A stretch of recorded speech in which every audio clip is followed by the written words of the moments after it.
Assalamualaikum warahmatullahi wabarakatuh. Jumpa lagi bersama saya di channel Ngulik Sejarah. Dan pada video kali ini saya akan kembali lagi membacakan suatu kisah misteri. Yang pada video kali ini merupakan kisah yang berjudul Pesugihan Tuyul. Cerita kali ini ditulis oleh akun yang bernama Enlaila. Nantinya kalian juga bisa mengunjungi thread beliau secara langsung. Daripada lama-lama, daripada penasaran bagaimana ceritanya, mari kita langsung saja menuju ke ceritanya. Perhatikan baik-baik karena ceritanya akan segera saya mulai.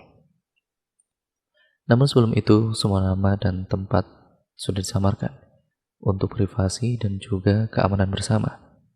Jadi, kita masuk saja ke ceritanya.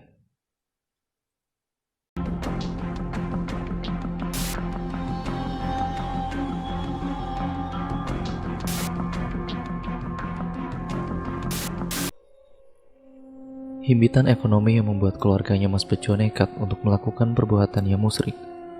Pagi itu Mas Bejo menyiapkan segala perlengkapan sayuran dan bahan-bahan pembuatan mie ayam yang akan dijual oleh Mas Bejo. Setiap pagi Mas Bejo dibantu oleh istrinya untuk memasak bumbu kaldu mie ayamnya, sedangkan Mas Bejo menyiapkan sawi-sawinya yang masih segar untuk ditata beserta dengan mie. Tidak lupa pula Mas Bejo mengirisi ayam untuk nantinya dicampurkan ke dalam kaldu ayamnya. Mas Bejo dan Mbak Cici saling bekerja sama membantu satu sama lain. Tidak hanya membuat kaldu ayam saja, Mbak Cici juga membuatkan sambal untuk penambah pelengkap mie ayamnya. "Mas, hari ini semoga dagangannya laku banyak ya," ucap Mbak Cici. "Iya dek, amin," jawab Mas Bejo, dan pada kala itu udah selesai belum dek? "Ini sudah kesiangan loh," Mas Bejo menimpali. "Sabar mas, ini sebentar lagi selesai kok. Kamu mandi dulu saja sana mas, siap-siap." Bejo pun beranjak dari dapurnya dan pergi ke kamar mandi. Setelah selesai mandi, Mas Bejo langsung menyiapkan bahan-bahan yang sudah siap untuk dibawa ke kios dagangannya. Mbak Cici juga ikut berjualan di kiosnya untuk membantu Mas Bejo berjualan. Mereka berdua dengan mengendarai sepeda motornya menuju ke kios mie ayam yang letaknya ada di desa lain, dan letak kiosnya itu berada di pinggir jalan utama. Jadi banyak orang tahu pengendara yang melewati di jalan depan kiosnya milik Pak Bejo. Perjalanan menuju ke kios mie ayamnya menempuh waktu sekitar 15 menit saja. Sesamanya di kios mie ayamnya, Mas Bejo dan Mbak Cici langsung menata bahan-bahannya ke dalam etalase gerobak. Mas Bejo menata mie, sawi-sawi, kaldu ayam, serta memasak airnya sebagai rebusan mie nantinya. Sedangkan Mbak Cici membantu membersihkan meja-mejanya para pembeli atau pelanggan dan juga menata saus, sambal, sendok, sumpit, tisu, dan lain sebagainya. Siang itu kios mie ayamnya Mas Bejo dan juga Mbak Cici ini masih terlihat sepi, sehingga membuat Mas Bejo dan Mbak Cici bosan menunggu para pembeli untuk datang. Sembari menunggu, Mbak Cici memainkan ponselnya dan sesekali mereka saling bercengkrama. "Dek, akhir-akhir ini mie ayam kita kok sepi ya? Kenapa ya kira-kira?" "Ya memang takdirnya masih sepi saja mas. Yang sabar mas, banyak berdoa," jawab Mbak Cici. "Iya sih, tapi kan pemasukan kita jadi sedikit dek." "Ya mau bagaimana lagi mas, namanya juga dagang, pasti ada pasang surutnya," jawab Mbak Cici. Seketika obrolan mereka terhenti karena ada pembeli yang datang. "Mas, mie ayamnya 4 ya?" "Oh iya mbak, silakan duduk dulu. Mau dibungkus apa makan di sini?" "Bungkus saja semuanya mas." Mas Bejo pun mempersiapkan pesanannya pembeli dengan dibantu oleh Mbak Cici itu. Beberapa saat kemudian pesanannya pembeli tersebut akhirnya sudah siap. "Ini mbak pesanannya." "Semuanya berapa mas?" 28.000 saja mbak," jawab Mas Bejo.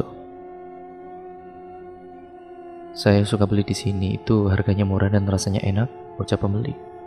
Mas Bejo pun tersenyum ramah kepada pembeli tersebut.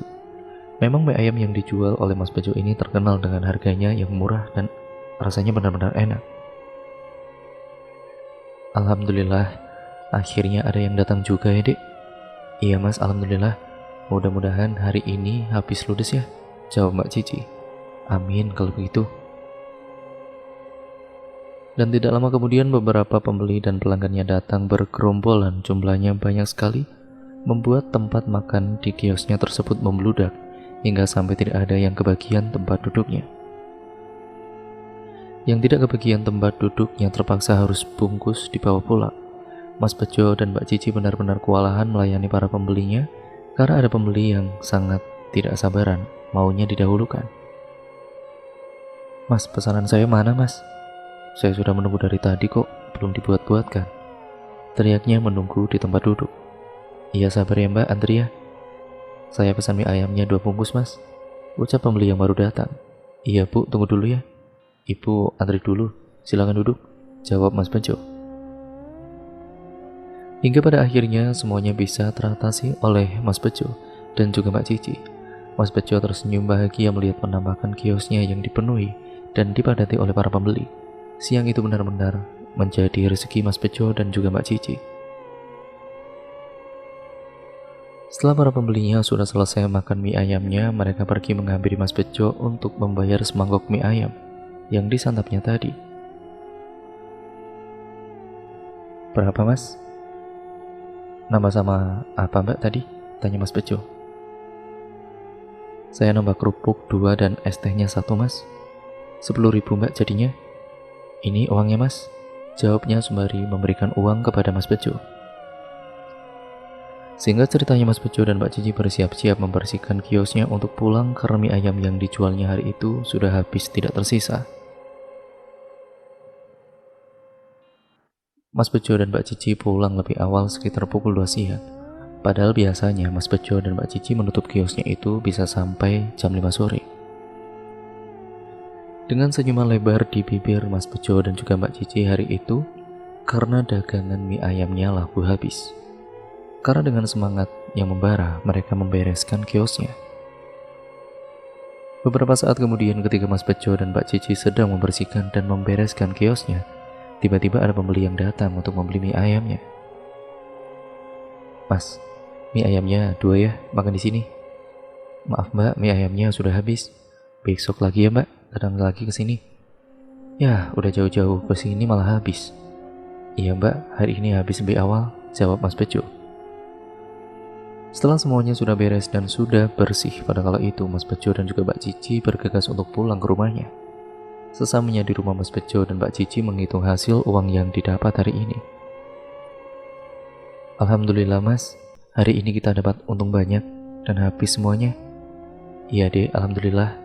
Besok kita harus buat lebih banyak lagi deh kayaknya Dek." "Iya Mas, semoga saja habis semua kayak hari ini," kata Mbak Cici. Karena pulang lebih awal, Mas Bejo dan Mbak Cici pun pergi ke pasar untuk berbelanja perlengkapan mie ayamnya untuk besok pagi. Mas Bejo dan Mbak Cici pergi ke pasarnya dengan menggunakan motor. Pasarnya cukup jauh dari rumah kontrakannya Mas Bejo dan Mbak Cici, sekitar 30 menit perjalanan menuju ke pasarnya. Sesamanya di pasar, Mas Bejo dan Mbak Cici membeli bahan-bahan seperti sawi, mie, bumbu dapur, ayam cabai, bawang, dan lain sebagainya. Setelah semuanya sudah dibeli, mereka pun segera pulang. Bumbu yang dimasak oleh Mbak Cici itu untuk kaldu ayamnya yang menjadi resep rahasianya, makanya mie ayamnya itu benar-benar menjadi enak. Sesamanya di rumah, Mbak Cici langsung mengiris bawang dan juga bumbu yang lainnya supaya nanti besok tidak gugup saat masak kaldu ayamnya pagi-pagi. Mas Bejo juga mulai memotong ayam untuk nanti dicampur ke dalam kaldu. Namun singkat ceritanya, hari sudah petang. Mbak Cici dan Mas Bejo menghentikan pekerjaannya dan beranjak untuk mandi karena sudah sore. Sayup-sayup terdengar suara azan yang sudah berkumandang.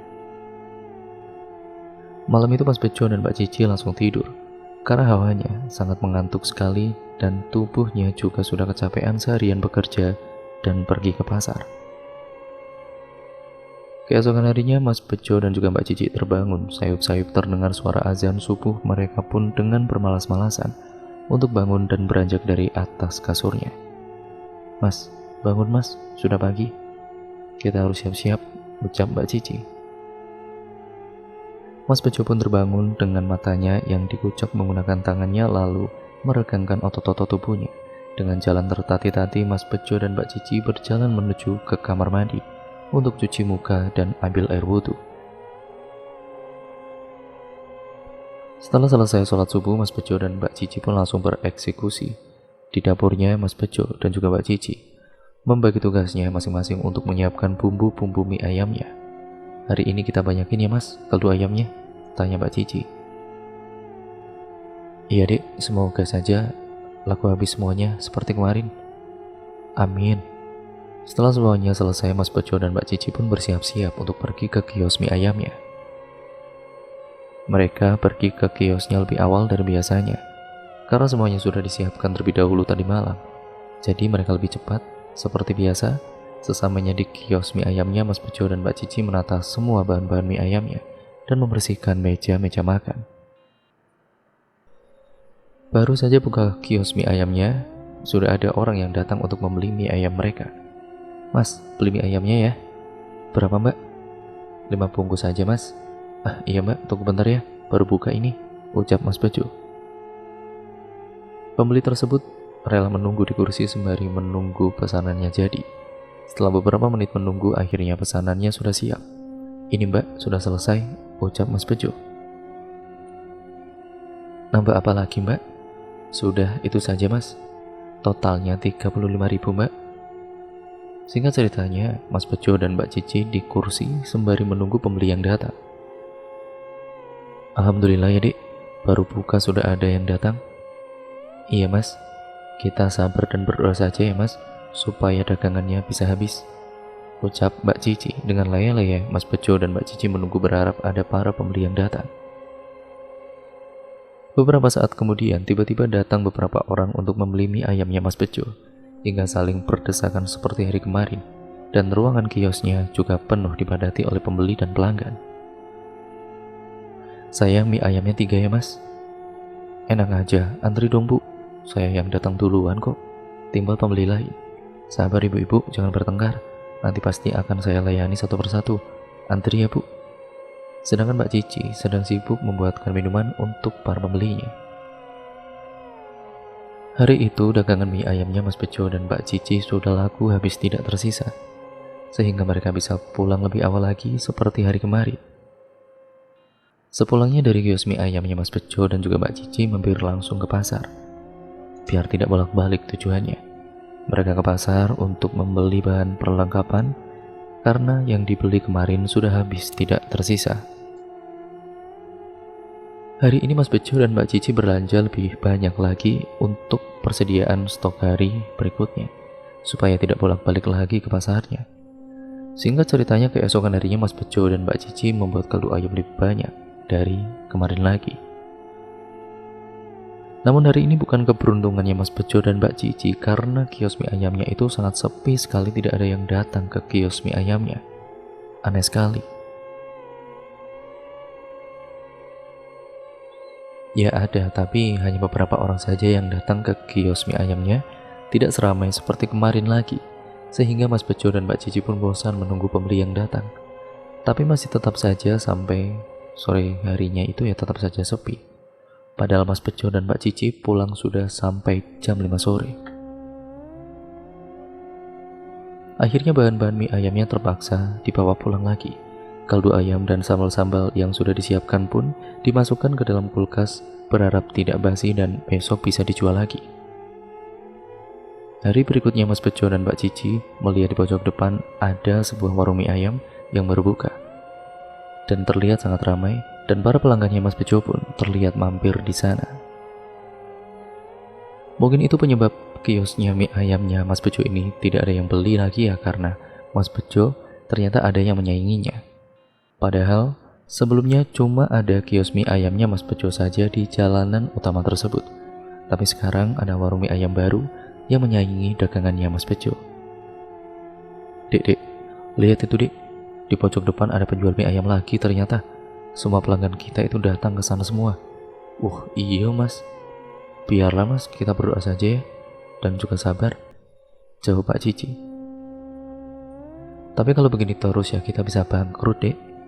Sabar Mas, rezeki kan sudah ada yang mengatur, jangan khawatir, jawab Mbak Cici. Seiring dengan berjalannya waktu, Mbak Cici yang hidupnya glamor dengan kemewahan yang suka pergi shopping dengan teman-temannya, terkadang juga ikut arisan dengan ibu-ibu sosialita yang lain, sekarang harus irit. Karena penghasilan dari penjualan mie ayamnya itu saat ini sedang tidak baik-baik saja. Tidak seperti biasanya yang setiap harinya selalu laku habis tidak tersisa. Apalagi akhir-akhir ini kios mie ayam milik Mas Bejo ini sekarang sepi, tidak ada pembeli yang datang. Bahkan pelanggannya Mas Bejo juga sudah seperti, ya tidak tahu kemana, pergi kabur ke tempat warung mie ayam yang baru buka di sana. Menurut informasi yang diterima oleh Mas Bejo, penjual warung mie ayam yang baru buka tersebut harganya murah sekali, sama seperti mie ayamnya Mas Bejo. Tapi posisinya lebih banyak dari mie ayamnya Mas Bejo.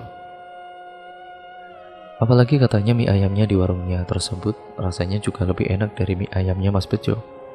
Akan tetapi meskipun begitu, kios mie ayamnya Mas Bejo masih ada beberapa orang yang datang, 1-2 orang saja. Setelah kios mie ayamnya Mas Bejo itu sepi, Mbak Cici sekarang jadi lebih suka marah-marah dengan Mas Bejo, karena jatah uang bulanannya Mbak Cici itu berkurang tidak seperti biasanya. Meskipun tinggal di rumah kontrakan, tapi Mbak Cici gaya hidupnya itu mewah sekali, tidak mau kalah dengan orang yang lain. Karena sudah mengalami kerugian yang sangat banyak, apalagi pemasukan malah semakin sedikit, uang simpanannya Mas Bejo ini sedikit demi sedikit mulai habis. Dek, gimana ini dek? Kalau gini terus ya kita nggak bisa makan. Bukannya untung malah buntung. Iya aku nggak tahu mas, kamu pikir saja sendiri. Cari kerja lain kayak apa gimana gitu? Jawab Mbak Cici. Mas Bejo menggaruk-garuk kepalanya yang tidak gatal dengan kesal. Untuk beberapa hari ini kios mie ayamnya Mas Bejo tutup. Mas Bejo tidak jualan lagi karena uang buat nyewa kiosnya sudah tidak ada. Dan sekarang Mas Bejo menganggur saja di rumahnya. Hingga akhirnya Mas Bejo mempunyai ide untuk penjualan mie ayamnya keliling saja. Dengan menggunakan gerobak dorong, Mas Bejo berjualan keliling. Sedangkan Mbak Cici menunggu di rumah saja, tidak ikutan Mas Bejo berjualan keliling. Melewati desa satu ke desa yang lain, Mas Bejo berkeliling lumayanlah. Ada 1-2 orang yang membeli mie ayamnya Mas Bejo, tapi memang tidak gampang berjualan keliling seperti itu. Dengan jalan kaki, berkeliling panas-panasan, tapi tidak ada juga yang membelinya. Hingga ada sebuah warung pinggir sawah jalan utama di desa lain, Mas Bejo beristirahat sembari untuk makan siang karena Mas Bejo belum makan. Mas Bejo memesan nasi kepada penjual warung tersebut. Bu, nasi sayur bening sama telur ya? Ucap Mas Bejo. Iya mas, tunggu bentar ya, jawabnya. Beberapa saat kemudian ada seseorang datang yang usianya sebaya dengan Mas Bejo, dan Mas Bejo juga mengenali orang tersebut. Ternyata itu adalah teman waktu kerja dulu di pabrik. Jadi Mas Bejo dan Mas Wiryo ini dulunya sempat bekerja bersama di sebuah pabrik, namun Mas Bejo dan Mas Wiryo ini dikeluarkan dari pabriknya karena ada pengurangan karyawan. Dengan uang pesangon yang didapat Mas Bejo itulah Mas Bejo jadikan modal untuk berjualan mie ayam. Akan tetapi berbeda dengan temannya itu, Mas Wiryo terlihat lebih berwibawa dengan pakaian yang lebih modis dan datang dengan menggunakan mobil. Bejo, apa kabar baru kelihatan? Alhamdulillah baik Wir. Aku lihat-lihat sudah sukses kamu sekarang ya? Iya beginilah, alhamdulillah. Kamu sendiri sekarang kerja apa kok di sini? Iya aku jualan mie ayam keliling nih. Lu bukannya dulunya katanya jualan di kios? Iya bangkrut Wir, kurang beruntung, jawab Mas Bejo. Seketika obrolan mereka terhenti karena pesanannya Mas Bejo sudah datang dan Mas Bejo dan Mas Wiryo ini pun menyantap makanannya masing-masing. Karena Mas Bejo harus buru-buru untuk pergi berjualan keliling kembali, Mas Bejo pun kemudian berpamitan dengan Mas Wiryo. Aku pergi dulu ya Wir, aku mau keliling lagi.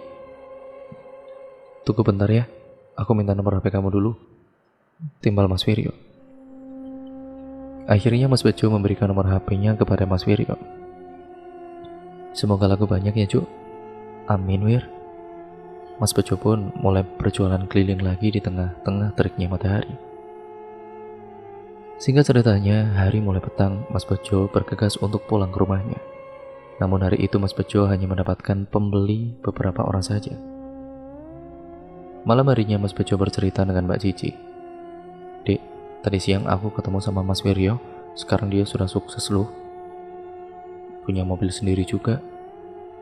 Oh ya, memangnya Mas Wiryo kerjanya apa sekarang Mas? Tanya Mbak Cici. Aduh, aku lupa dek.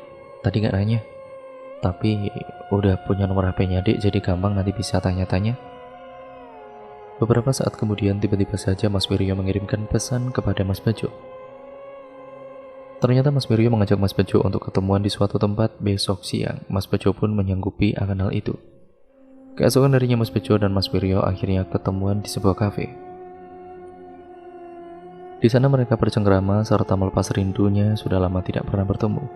Mas Bejo juga curhat kepada Mas Wiryo tentang keadaan ekonomi yang dialaminya sekarang ini. Kamu kerja apa sih sekarang? Kok bisa sukses seperti sekarang ini? Aku juga mau dong. Aku sudah pusing hidup seperti ini, jualan mie ayam malah rugi. Istri juga sering marah-marah tidak jelas, ucap Mas Bejo. Kalau kamu mau, datang saja ke alamat ini, ucap Mas Wiryo sembari memberikan secari kertas yang bertuliskan sebuah alamat. Jauh banget alamatnya, Wir. Memangnya nanti aku harus apa di sana? Tanya Mas Bejo. Beli tuyul, Jo. Nanti kamu bisa langsung kaya raya seperti aku ini. Oh, jadi selama ini kamu itu memelihara tuyul ya, Wir? Ya mau bagaimana lagi lah, Jo. Aku juga waktu itu sama seperti kamu. Usaha warung kopiku bangkrut, jawab Mas Wiryo. Tapi nanti kamu datang ke sana dengan istrimu dan minta diantar sama teman kamu juga. Mas Wiryo menimpali, syaratnya apa, Wir? Nanti kamu juga tahu sendiri, Jo, di sana. Yang penting kamu bawa uang saja buat beli tuyulnya, kata Mas Wiryo. Memangnya harga tuyulnya itu berapa, Wir? Paling murah 2 juta dan paling mahal hingga 10 juta. Tapi kan aku gak punya uang dengan jumlah segitu, Wir. Udah tenang aja, nanti aku akan meminjamkan kamu uang. Setelah kamu sudah kaya raya, kamu bisa kembalikan uang itu kepadaku. Terima kasih ya, Wir. Kamu sudah mau membantuku, jawab Mas Bejo. Singkat ceritanya Mas Bejo pulang dan menceritakan kepada Mbak Cici tentang pesugihan tuyul atau membeli tuyul tersebut. Dek, tadi kan aku ketemu sama Mas Wiryo. Dia memberikan sebuah alamat, Dek. Nanti kita disuruh ke sana, ucap Mas Bejo.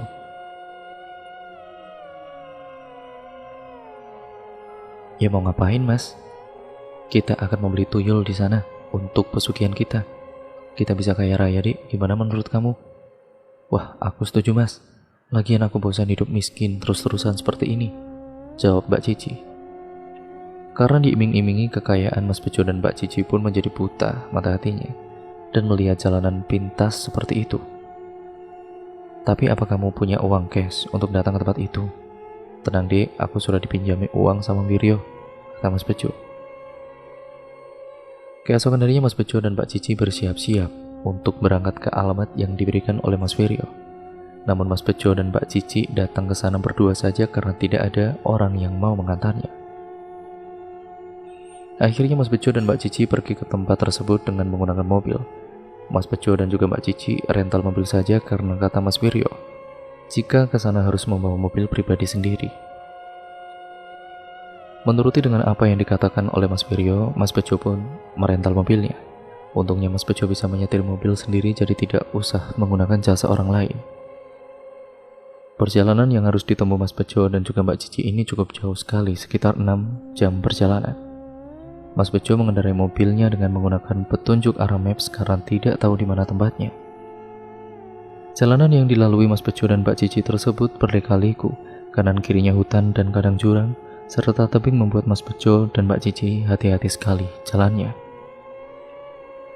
Namun tiba-tiba saat sedang di tengah perjalanan mapsnya mati karena tidak ada sinyal. Akhirnya Mas Bejo dan Mbak Cici mengikuti jalan depannya saja, tidak menggunakan maps sama sekali. Apalagi di tengah hutan tersebut sangat sepi sekali, jalanannya tidak ada rumah-rumah sama sekali. Ini gimana deh, kok gak ada rumah atau perkampungan? Gak apa-apa Mas, kita jalan terus saja mengikuti jalan. Siapa tahu nanti di depan ada perkampungan, jawab Mbak Cici. Lalu Mas Bejo dan Mbak Cici melanjutkan perjalanannya dengan pelan-pelan melewati jalanan yang cukup curam naik turun. Beberapa saat kemudian Mas Bejo melihat ada sebuah warung di pinggir jalan. Kita mampir dulu ya Dik di warung depan. Lapar sekali. Dan juga sekalian tanya-tanya nanti sama warga sekitar yang ada di warung itu. Oh iya Mas, ide bagus, kata Mbak Cici dengan singkat. Mas Bejo memarkirkan mobilnya di pinggir jalan. Lalu Mas Bejo dan Mbak Cici pun turun dari dalam mobilnya, mampir ke warung. Bu, pesan nasinya 2 porsi ya Bu, ucap Mas Bejo. Di dalam warung terlihat ada seseorang bapak-bapak yang tengah menikmati secangkir kopinya. Sembari menunggu pesanannya Mas Bejo dan Mbak Cici siap, Mas Bejo mencoba bertanya kepada seorang bapak-bapak tersebut. Maaf Pak, saya mau tanya, Bapak tahu nggak alamat ini? Tanya Mas Bejo sembari memperlihatkan tulisan alamat yang ada di kertas. Tahu Mas, di sana masih jauh, ucap bapak tersebut. Kalau Masnya mau, nanti saya akan antarkan ke sana, tambahnya. Iya boleh Pak, kalau bapaknya tidak keberatan. Tidak keberatan sama sekali kok Mas, kata bapak tersebut. Beberapa saat kemudian pesanannya Mas Bejo dan Mbak Cici sudah siap. Mereka pun menyantap makanannya dengan lahap karena lapar perjalanan jauh. Setelah selesai makan, Mas Bejo dan Mbak Cici melanjutkan perjalanannya lagi bersama dengan bapak tadi. Perjalanannya yang ditempuh masih sekitar 30 menitan lagi. Setelah diantarkan oleh bapak tadi, akhirnya dia pamit untuk pulang. Maaf Mas, saya pamit pulang dulu ya, ucapnya. Loh, Bapak naik apa? Biar saya antar dulu ya Pak. Tidak usah Mas, nanti saja nebeng sama orang yang lewat, jawabnya. Ya sudah, ini Bapak. Tolong terima ya Pak, ini buat Bapak. Makasih sudah mau mengantarkan saya ke sini, kata Mas Bejo sembari memberikan amplop untuk Bapak tadi sebagai tanda terima kasih. Setelah bapak tersebut pergi dan Mas Bejo serta Mbak Cici pun menyambangi rumahnya, kita sebut saja Mbah Santo. Assalamualaikum. Waalaikumsalam, jawab Mbah Santo membukakan pintu. Silakan masuk, kata Mbah Santo dengan ramah. Akhirnya Mas Bejo dan Mbak Cici pun masuk ke dalam rumahnya Mbah Santo dan duduk di ruang tamunya. Apa maksud kedatangan kalian ke sini? Begini Mbah. Saya kesini diberitahu oleh teman saya, katanya Mbah jual tuyul ya, sebagai pesugihan. Apa kalian sudah tahu syaratnya apa? Belum Mbah, jawab Mas Bejo. Syaratnya nanti kalian harus merawat tuyul tersebut seperti anak kalian sendiri dan dirawat dengan sepenuh hati. Apakah kalian siap? Seketika Mas Bejo dan Mbak Cici ini pun saling bertatap-tatapan dan mengangguk bersama pertanda setuju. Iya Mbah, kami sudah siap. Di sini ada 2 macam tuyul. Pertama, tuyul roh. Tuyul roh ini berasal dari roh anak kecil yang meninggal dunia. Akan tetapi, kekuatan gaib tuyul ini rendah karena tergolong sukma manusia. Yang kedua, tuyul makhluk halus. Dia memang berasal dari makhluk halus, bentuknya sama seperti anak kecil. Kekuatan gaibnya sangat tinggi dan harganya paling tinggi. Tapi tuyul yang kedua ini bisa berbuat jahat jika keinginannya tidak dituruti. Jelas Mbah Santo. Silakan kalian pilih, mau pilih yang mana? Saya ambil yang harga paling tinggi saja Mbah. Berapa Mbah? 10 juta rupiah, jawabnya. Nanti malam kalian kan melakukan ritual, namun sebelum melakukan ritual, kalian harus membeli beberapa sesajen untuk melakukan ritual tersebut, ucap Mbah Santo. Akhirnya Mas Bejo hanya memberikan uang saja kepada Mbah Santo supaya nanti Mbah Santo saja yang menyiapkan semuanya. Sore itu Mas Bejo dan Mbak Cici istirahat terlebih dahulu di rumahnya untuk menikmati suasana yang tenang dulu, karena nanti malam mereka akan melakukan ritualnya. Singkat cerita, malam harinya Mbah Santo sudah mempersiapkan beberapa sesajen seperti kelapa, buah-buahan, jajanan pasar, kembang 7 rupa, kemenyan juga tidak lupa. Lalu malam sebelum berangkat ke tempat untuk melakukan ritual, Mas Bejo dan juga Mbak Cici dimandikan terlebih dahulu oleh Mbah Santo dengan menggunakan kembang 7 rupa. Setelah selesai mandi berkembang itu, Mas Bejo dan juga Mbak Cici beserta dengan Mbah Santo mereka pergi ke tempat yang ada di sebuah perbukitan dengan berjalan kaki, karena hanya bisa dilewati dengan jalan kaki saja. Mereka berjalan di jalan setapak tengah hutan. dengan menggunakan senter seadanya sebagai penerangan jalannya di kegelapan malam yang sepi. Hanya terdengar riuh hewan hutan dan suara burung-burung yang melayang di atas langit. Mas Bejo dan juga Mbak Cici sebenarnya ketakutan. Tubuhnya merinding, bulu kuduknya berdiri semuanya. Sesekali mereka berdua, yaitu Mas Bejo dan Mbak Cici, mendengar ada suara kuntilanak yang tertawa cekikikan, namun kata Mbak Santo hiraukan saja. Terus berjalan fokus. Perjalanan yang ditempuh Mas Bejo dan Mbak Cici sekitar 1 jam lebih. Tidak hanya mendengar ada suara kuntilanak yang ketawa cekikikan, akan tetapi Mas Bejo dan Mbak Cici juga mendengar ada suara yang sangat riuh sekali. Seperti banyak sekali orang di sekeliling mereka, seperti banyak orang yang sedang bercengkrama. Pokoknya seperti ada di pasar, suasananya sangat ramai sekali, namun tidak terlihat wujud mereka. Terus jalan saja, tidak usah dihiraukan. Kalau kalian mendengar ada suara apapun, jangan hiraukan dan jangan menengok sama sekali.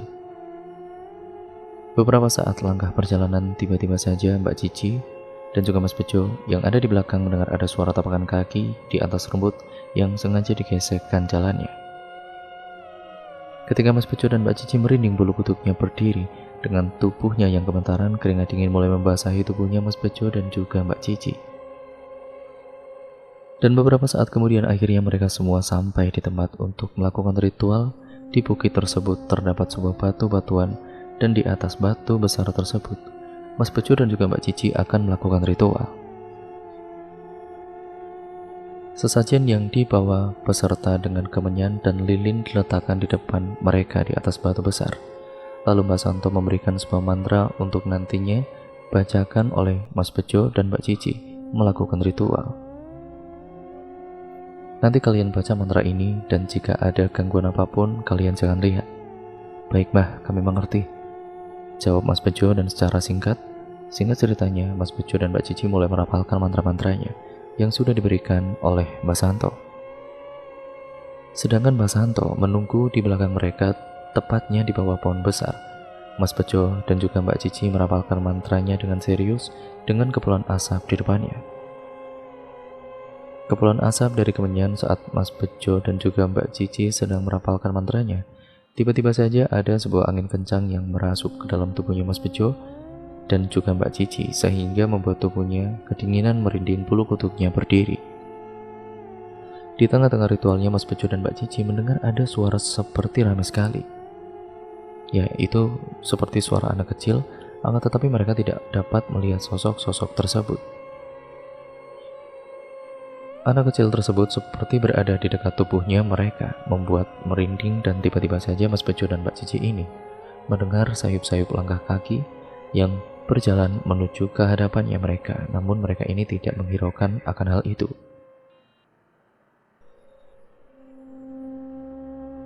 Hingga beberapa saat kemudian Mbak Santo pun datang menghampiri Mas Bejo dan Mbak Cici serta menepuk pundak mereka bahwa rapalan mantranya sudah selesai.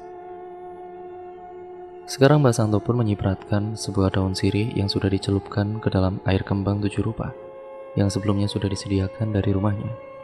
Lalu daun sirih tersebut dicipratkan pada dahinya. Mas Bejo dan juga Mbak Cici dengan Mbak Santo merapalkan mantranya. Merem, nanti kalau sudah selesai kalian bisa membuka mata kalian.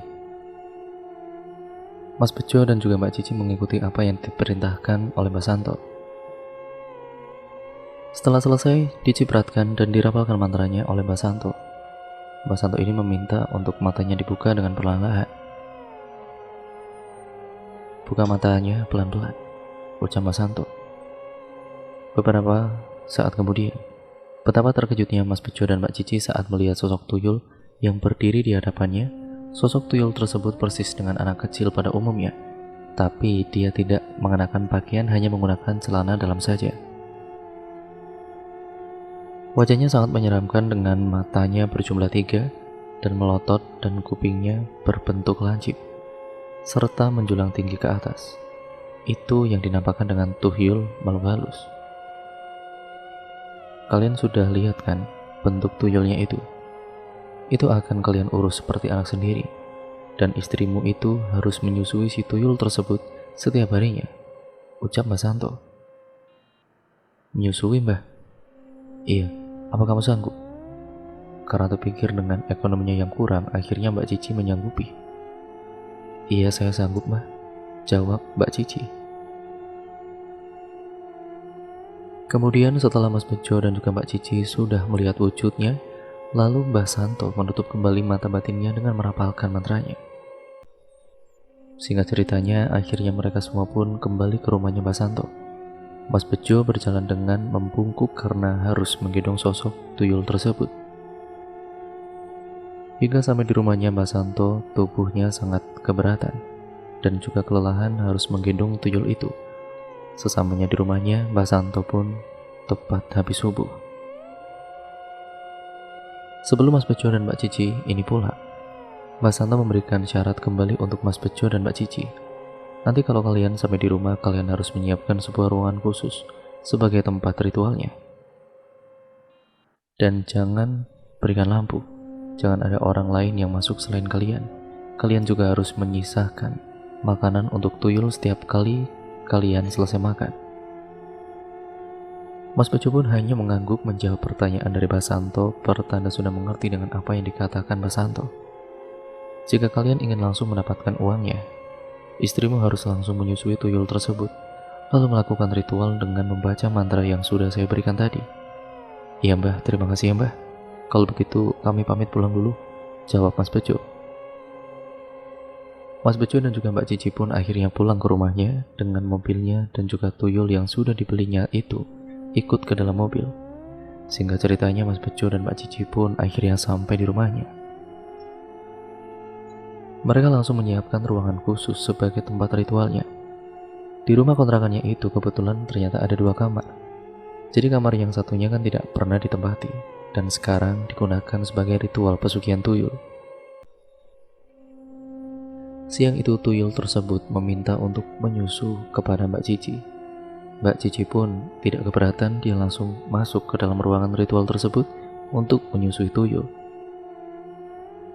Namun saat selesai menyusui tuyul, payudaranya Mbak Cici ini terasa sangat sakit sekali dan perih. Malam harinya Mas Bejo langsung melakukan ritualnya dengan beberapa sesajen. Kemudian malam itu juga tuyul peliharaannya mulai beraksi keliling ke rumah-rumah warga. Tuyul ini mengambil uang-uang di toko-toko besar atau di rumah-rumahnya orang kaya. Setiap minggunya tuyul ini akan menghasilkan uang sebanyak 10 juta rupiah. Karena sesuai dengan Mas Bejo membeli tuyul tersebut dengan harga 10 juta rupiah. Jadi tuyul tersebut nantinya akan mengumpulkan uang 10 juta rupiah setiap seminggu sekali. Malam harinya Mas Bejo dan Mbak Cici tinggal tidur. Keesokan harinya Mas Bejo dan Mbak Cici akan melihat ke dalam ruangan ritual dan pagi itu Mas Bejo serta Mbak Cici membuka sebuah kotak yang sudah disiapkan dalam ruangan tempat ritual itu. Dan saat kotak uang itu dibuka, betapa terkejutnya Mas Bejo dan juga Mbak Cici melihat di dalam kotak tersebut adalah berisi uang yang sangat banyak sekali, yaitu berjumlah 10 juta rupiah. Singkat ceritanya, setahun kemudian menjalani pesugihan tuyul itu, sekarang Mas Bejo dan Mbak Cici menjadi kaya raya, menjadi orang yang benar-benar sangat terhormat. Mereka sudah tidak lagi tinggal di kontrakan tersebut. Sekarang Mas Bejo dan Mbak Cici sudah bisa membangun rumah sendiri dan bisa membeli mobil. Usaha mie ayamnya Mas Bejo dan Mbak Cici juga sekarang semakin maju dan berkembang pesat. Mas Bejo sudah memiliki beberapa cabang mie ayam dengan kios yang dibuat sendiri. Dan juga sekarang Mbak Cici sudah bisa memakai beberapa perhiasan di tubuhnya yang harganya mahal-mahal. Rumahnya Mas Bejo sekarang tinggi dan besar dan juga luas juga, dengan 2 mobil dan beberapa kendaraan lain yang ada di dalam garasi rumahnya. Mbak Cici juga selalu ikut dengan teman-temannya shopping lagi dan juga arisan ibu-ibu sosialita. Namun sekarang Mbak Cici merasakan rasa sakit yang teramat sangat pada payudaranya. Ya karena setiap harinya Mbak Cici harus menyusui tuyul setan tersebut tanpa henti. Kalau permintaannya tuyul tersebut tidak dituruti, dia tidak akan mencarikan lagi kekayaan untuk keluarganya Mas Bejo dan juga Mbak Cici lagi. Sosok tuyul tersebut menyusuinya setiap malam pada pukul 7 malam sebelum dia melakukan aksinya untuk berkeliling mengambil uang-uang. Hingga suatu ketika saat Mbak Cici sedang duduk di dalam kamarnya, dia mendengar seperti ada suara yang mencengkeram temboknya dengan kuat sekali. Namun saat dilihat ke depan, tidak ada siapa-siapa.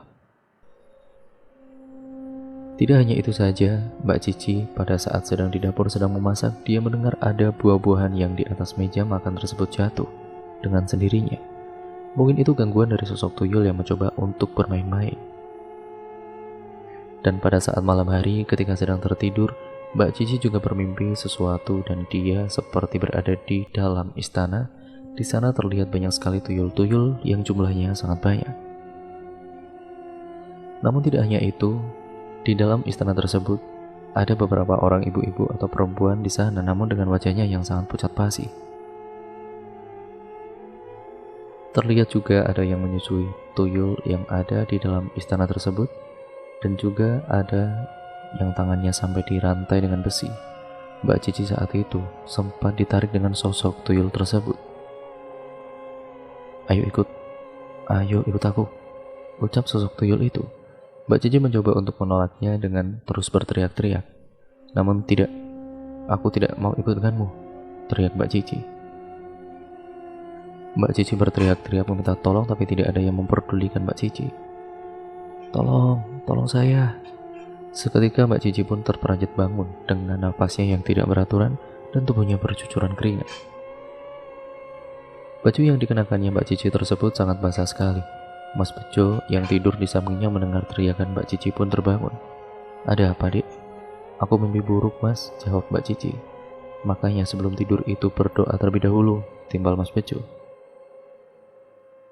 Singkat ceritanya, seiring dengan berjalannya waktu, sakit yang diterita pada payudaranya Mbak Cici semakin parah.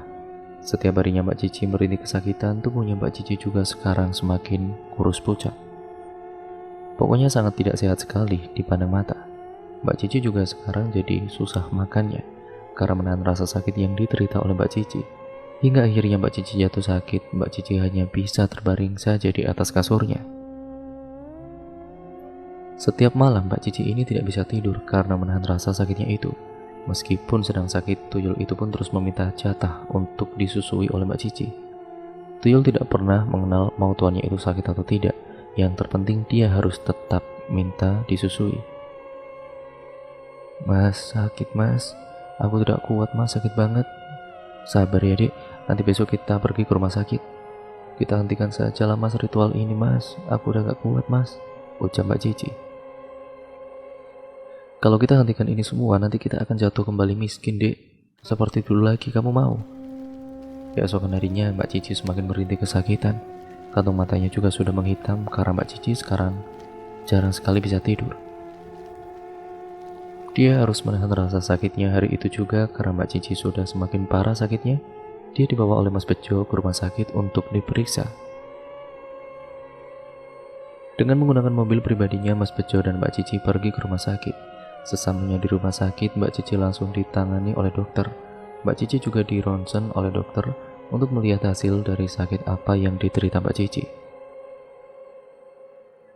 Setelah hasil ronsen tersebut keluar, dokter mengatakan kepada Mbak Cici dan Mas Bejo, hasil ronsen menyatakan kalau istri bapak ini menderita sakit kanker payudara stadium akhir.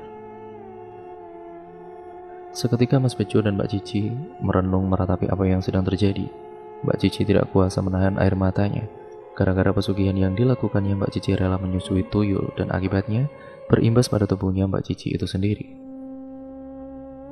Akhirnya Mbak Cici dibawa pulang sambil berobat jalan. Untuk sebulan sekali nantinya Mbak Cici harus cuci darah atau terapi. Mbak Cici juga sekarang hanya bisa duduk saja di kursi rodanya. Karena untuk jalan Mbak Cici ini sudah tidak sanggup lagi akibat kanker yang diteritanya, Mbak Cici ini benar-benar mengalami rambut rontok. Dan sekarang Mbak Cici menjadi gundul pelondos kepalanya. Mbak Cici semakin kurus sekali tubuhnya sampai benar-benar terlihat tulangnya. Sudah seperti kerongkong yang hidup. Wajahnya semakin pucat. Tetapi meskipun Mbak Cici ini sakit, dia masih tetap harus menyusui susuk tuyul setan itu. Hingga suatu ketika Mbak Cici jadi sering melamun sendiri, kadang tertawa sendiri, kadang menangis sendiri juga. Terkadang juga suka membentak Mas Bejo sekarang lebih sering berteriak-teriak sendiri.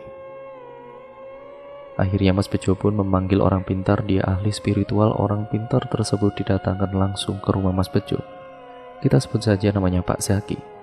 Saat Pak Zaki masuk ke dalam rumahnya Mas Bejo, beliau merasa hawanya sangat panas sekali. Di dalam rumahnya Mas Bejo, suasananya terdengar sangat ramai sekali, padahal di rumah hanya tinggal Mas Bejo dan juga Mbak Cici saja. Pak Zaki mengucap istighfar saat masuk ke dalam rumahnya Mas Bejo. Astagfirullahaladzim. Pak Zaki masuk ke dalam kamarnya Mbak Cici bersama dengan Mas Bejo. Lalu sesamanya di dalam kamarnya, Pak Zaki langsung membacakan ayat-ayat suci Al-Quran kepada Mbak Cici. Dengan mulutnya terus berkomat-kamit, Pak Zaki membacakan doanya. Namun saat Pak Zaki sedang membacakan doanya, tiba-tiba pintu kamar yang tadinya terbuka menjadi tertutup dengan sendirinya. Brak! Tidak hanya itu, semua benda yang ada di dalam kamarnya tersebut berserakan semuanya di lantai. Pintu lemari dibuat mainan dengan cara dibuka tutup. Ternyata sosok tuyul makhluk halus peliharaan Mas Bejo murka ketika dibacakan doa-doa oleh Pak Zaki. Mbak Cici terus merintih kesakitan pada payudaranya. Pak Zaki membacakan doa-doanya untuk mengusir sosok gaib yang ada di dalam rumahnya. Setelah diusir sosok tuyul tersebut, Pak Zaki kemudian membacakan doa pada segelas air putih. Lalu, air putih tersebut kemudian diberikan kepada Mbak Cici untuk diminumnya dan dibasuhkan ke wajahnya Mbak Cici. Maaf Pak, apakah Bapak sudah melakukan ritual pesugihan tuyul? Iya Pak, jawab Mas Bejo terbata-bata. Astagfirullahaladzim, tadi saya sudah kembalikan tuyul itu. Setelah ini Bapak jangan lakukan hal seperti itu lagi Pak, dosa Pak. Bapak harus bersyukur dan selalu beribadah kepada Allah. Insya Allah rezeki akan datang dengan sendirinya Pak, ucap Pak Zaki.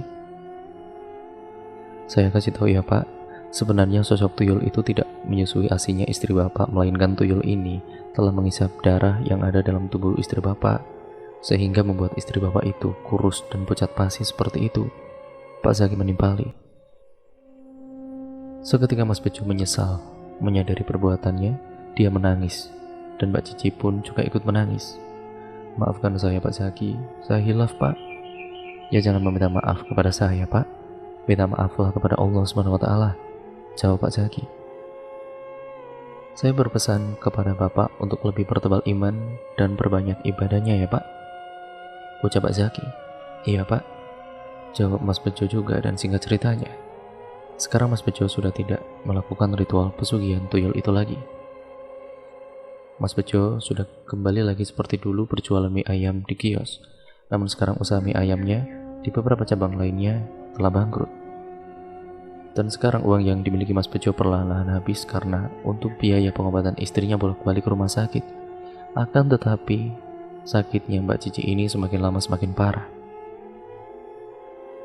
Sampai mobil miliknya Pak Bejo pun akhirnya dijual. Sekarang harta yang tersisa cuma rumahnya dan satu kios mie ayam sebagai tempat Mas Bejo bekerja.